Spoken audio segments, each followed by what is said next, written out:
सबसे पहले तो मैं राष्ट्रीय नेतृत्व आदरणीय प्रधानमंत्री जी को बधाई देता हूं। पार्टी के हमारे राष्ट्रीय अध्यक्ष जगत प्रकाश नड्डा जी को बधाई देता हूं। आदरणीय अमित शाह जी को बधाई देता हूं। और इन 4 प्रदेशों में जहां भारतीय जनता पार्टी की सरकार थी, फिर से भारतीय जनता पार्टी की सरकार बनाने के लिए जो जनमत आया है उसका अभिनंदन करता हूं, स्वागत करता हूं और वहां के नेतृत्व की बहुत बहुत बधाई और शुभकामनाएं देता हूं। मैं सिर्फ इतना ही कहना चाह रहा हूं कि बातें बहुत स्पष्ट थी। लगभग पहले दिन से ही लग रहा था उत्तर प्रदेश में फिर भाजपा आ रही है, उत्तराखंड में भी और गोवा में भी और मणिपुर में भी,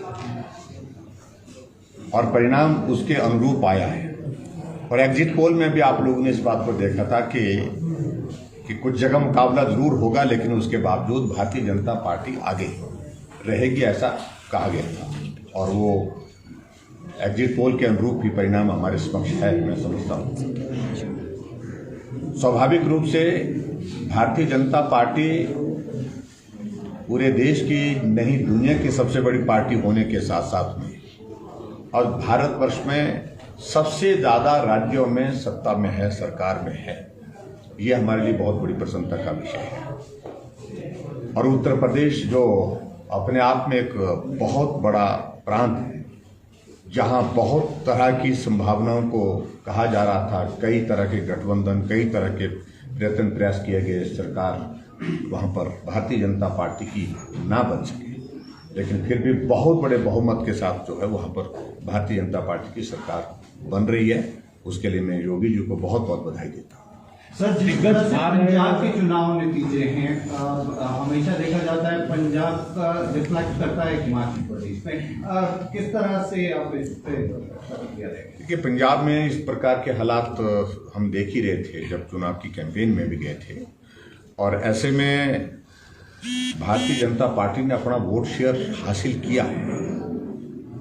और दूसरी बात मैं बड़ा स्पष्ट कहना चाह रहा हूं कि सत्ता में तो कांग्रेस पार्टी थी, और कांग्रेस पार्टी जो नेतृत्व परिवर्तन करके चन्नी साहब को मुख्यमंत्री बनाने के पश्चात बहुत आशा में थी और बहुत बड़ी उम्मीद में थी।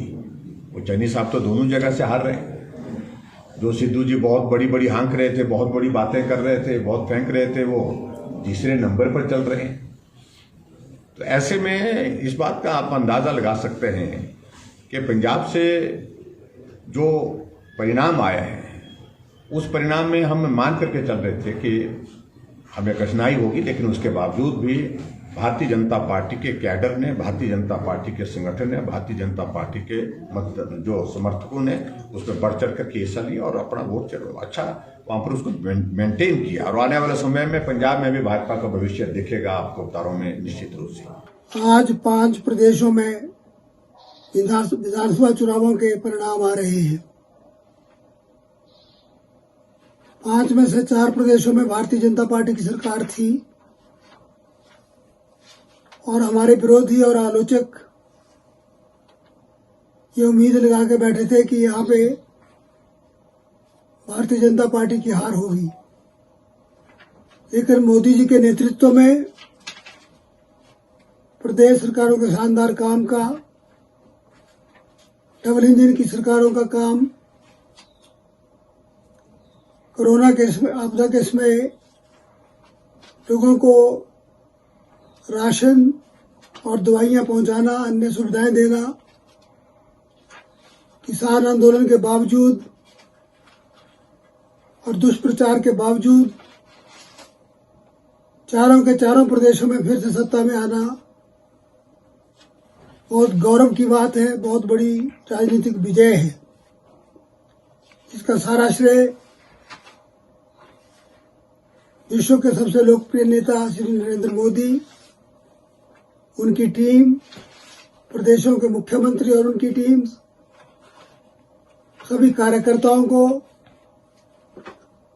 जाता है। और सबसे ज्यादा धन्यवाद उन मतदाताओं का जो किसी लोग लालच में आए बगैर अच्छा काम देखकर जिन्होंने मतदान किया है और भारतीय जनता पार्टी को आशीर्वाद देकर कमर खिलाया है। उनका बहुत बहुत धन्यवाद करते हैं। क्या हुआ उससे ठीक है, किसी पार्टी विशेष को फायदा हुआ होगा, लेकिन जहाँ तक हम तो अपनी स्टेट की बात करते हैं, हम अपनी स्टेट में लड़ाई पूरी ताकत से लड़ेंगे, पूरे संगठित होकर लड़ेंगे, और जो आने वाला समय है उसमें पूरी स्ट्रेंथ के साथ अपने काडर को मजबूत करेंगे, और एक ज़बरदस्त चुनौती जो है भारतीय जनता पार्टी की सरकार को दी जाएगी। और हमें मालूम है कि आने वाले समय में जो चुनौतियां हैं वो बढ़ेंगी, और लेकिन उनसे कैसे पार पाना है और कैसे कांग्रेस की सरकार स्थापित करनी है हिमाचल प्रदेश में, उस पर हम लगेंगे। पंजाब में जो आम आदमी पार्टी आ रही है, उसका तो सीधा इम्पैक्ट हिमाचल में भी पड़ेगा। नहीं, अब देखते हैं कि ठीक है, हमारे पड़ोस में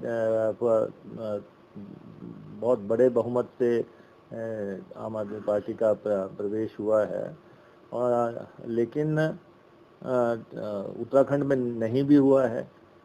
तो हिमाचल प्रदेश में अब तक सीधी लड़ाई जो है भाजपा और कांग्रेस में होती रही है। आने वाले समय में क्या परिस्थितियां बनती हैं उस पर कड़ी नज़र रहेगी, लेकिन हम कतई भी हताश नहीं हैं। हम ठीक है, नतीजे जो है दूसरे राज्यों के कांग्रेस के हक में नहीं है, लेकिन यहाँ पे लड़ाई लड़ने के लिए जो भी संभव होगा वो किया जाएगा। राष्ट्रीय नेतृत्व पर ही मंथन की आवश्यकता है कि जो नेतृत्व है उसमें जो स्टेट पर है वो कुछ आपको लगता है कि मंथन होना चाहिए? नहीं, देखिए, ये मेरा सब्जेक्ट नहीं है। मैं यहाँ पे एक असाइन ड्यूटी पे काम कर रहा हूँ। मुझे कांग्रेस विधायक दल का नेता मेरी कांग्रेस हाईकमान ने बनाया है, और हम पूरे 5 साल से पूरी यथाशक्ति से यहाँ लड़ाई लड़ रहे हैं, और ये प्रदेशवासियों को भी मालूम है कि यहाँ पे लड़ाई लड़ी गई है, और प्रदेश सरकार जो है डिफेंसिव रही है।